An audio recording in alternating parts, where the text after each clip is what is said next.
at all this weekend. You could have to find another way to get there. That's because the 16th Street Bridge, which connects the near west side of Indy to Speedway, is closed for repairs. Our Brandon Schaff spent today talking to Hoosiers who need to find some alternate routes to get around. Ahead of a busy weekend on the track, drivers are navigating 16th Street Bridge detours since it closed on June 1st. They'll need to plan ahead if they usually go this way to get to the Indianapolis Motor Speedway.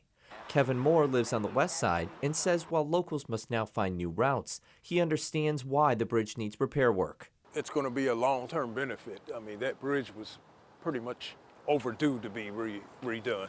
For residents like Dorian Wharton on the east side, he appreciated the heads up before the bridge closed. They had signs up saying that they were like a month before that they were going to close that part of 16th Street down, so I knew ahead of time. So yeah, that does help. Long's Bakery is a staple along 16th Street, right by where the 16th Street Bridge is closed. And for those who still want to make their way to this local favorite, they're finding a way to do that.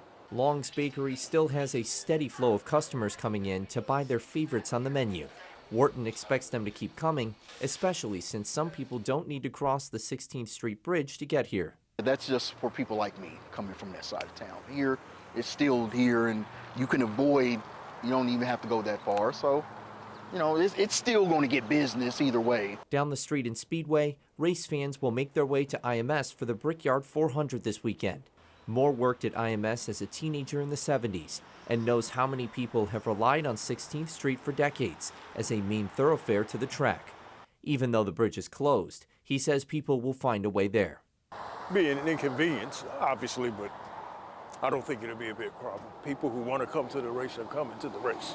Moore recommends 10th Street as an alternative way to get there. On Indy's west side, Brandon Schaff, 13 News. Indy DPW tells us the 16th Street Bridge project could take up to 2 years to complete. So if you're heading out to the track this weekend, want to give you some of the other options for you to consider. You can take 10th, Michigan, New York, or Washington Street over the White River to White River Parkway. And from there, you can head over to 16th Street. Want to also remind you of some temporary closures in place for race weekend. Georgetown Road south of 25th and 16th to Olin Avenue will be closed an hour before the start of each race. Those closures are in place until the checkered flag. Well, NASCAR drivers spent about an hour today practicing for Sunday's Brickyard 400. Christopher Bell turned the fastest lap today. Indiana's Chase Brisco was 29th on the speed chart. Rich Nye says that Brisco still has high hopes of a big celebration come Sunday either way. Chase Brisco is back home again in Indiana. He wore his feelings right on his shirt. The driver from Mitchell, Indiana signed autographs and posed for photos with fans before practice. His fans. When I come here, like, people are cheering for me, and like, it's just different. Like, I don't have loud cheers every single weekend, where here I feel like I'm like the fan favorite. So it's just a really cool thing to get to experience. You know, when you're a Hoosier born driver and you come race here, like, the crowd just gets behind you unlike anywhere else.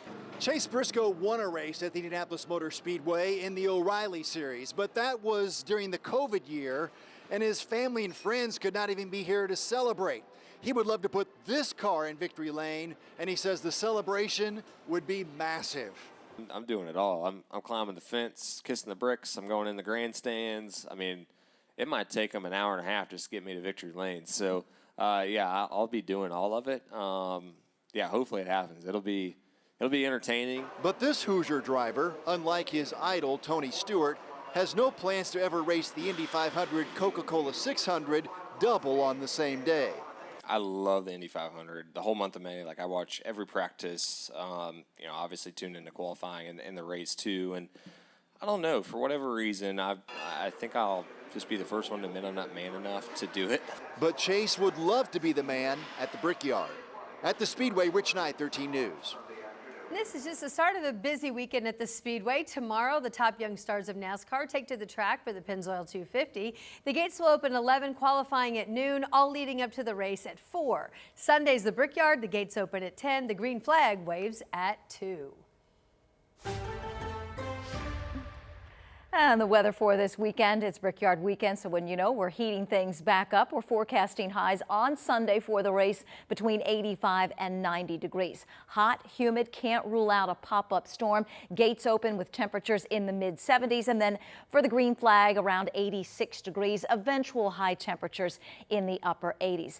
We do have a couple of passing showers on radar this evening. Don't cancel any plans. We're talking about a couple of sprinkles. That's east of Indianapolis, south of Muncie, near Newcastle at this point. We take you back to downtown. Lots of clouds. Thicker clouds might be responsible for a sprinkle or two this evening. 78 degrees in Indianapolis, 76 Lafayette, 77 Columbus, and 76 degrees in Bloomington right now. Evening forecast pretty quiet. There will be a lot of cloud cover, a passing sprinkle or two.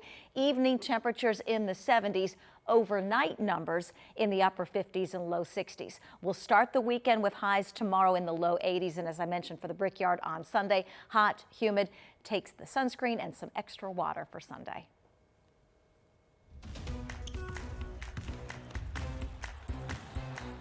The first half of the WNBA season officially now in the books. That means it's time for All-Star Weekend. And we've got 3 Indiana Fever players in the game. They're in Chicago right now, and Dominic Miranda has the latest with what's happening for them. WNBA All-Star Weekend is here, and the festivities getting started tonight with the three-point contest and skills challenge. Unfortunately, no Fever participants in those events tonight, but then the main event coming on Saturday night, that would be the WNBA All-Star Game. Unlike previous years, this year, 2 WNBA legends, Cynthia Cooper and Teresa Weatherspoon, are serving as general managers in honor of the 30th WNBA season. Both of them selected players from the pool of All-Stars to each of the 2 teams, Team Spoon and Team Coop. So Caitlin Clark and Aaliyah Boston are on Team Spoon, while Kelsey Mitchell is on Team Coop. All 3 are starting in the All-Star Game, so that will be a lot of fun to watch. Caitlin Clark speaking today on what it means to be involved in All-Star Weekend, especially after being hurt last year. You never take these moments for granted, and you never know when it might be your last. And you know, I think even for myself, like it stunk not being able to play in front of my home crowd last year. So I'm just really excited to be able to get back out here and to play and shoot some 4-point shots. Like that's probably what I missed the most about last year. I think they could have maybe added a 5-point shot. The 4-point shot is still maybe a little close. So I mean, we still have like 24 hours to get that added in. I think we should. But no, I mean, like I said, this is kind of the middle point of your season, and I think even for myself, getting to spend it with AB and Kelsey, this is a really big deal for our organization. So I just want to come here and represent our organization really well and the fans that have supported us to get here. Three-point contest and skills challenge beginning at 8 o'clock tonight. All-Star Game itself beginning at 8:30 on Saturday night. We'll see how all of our Fever All-Stars do this weekend. Clouds and a few sprinkles this evening. Storm chances return in the 7-day. I'll have a look ahead. I was a kid. She was a baby too. Has it been hard to revisit all of this? Yes, because it's hard to understand then and now. Ahead at 6:15, an Indianapolis woman shares her memories of her friend and classmate Sylvia Likens. It's the first time she's done this publicly. She also shares what it was like to have a front row seat to that abuse and lacking the power to stop it. And preparing for a mental health crisis, we want to learn what librarians are doing to help in case of an emergency. We'll step aside right here and be right back.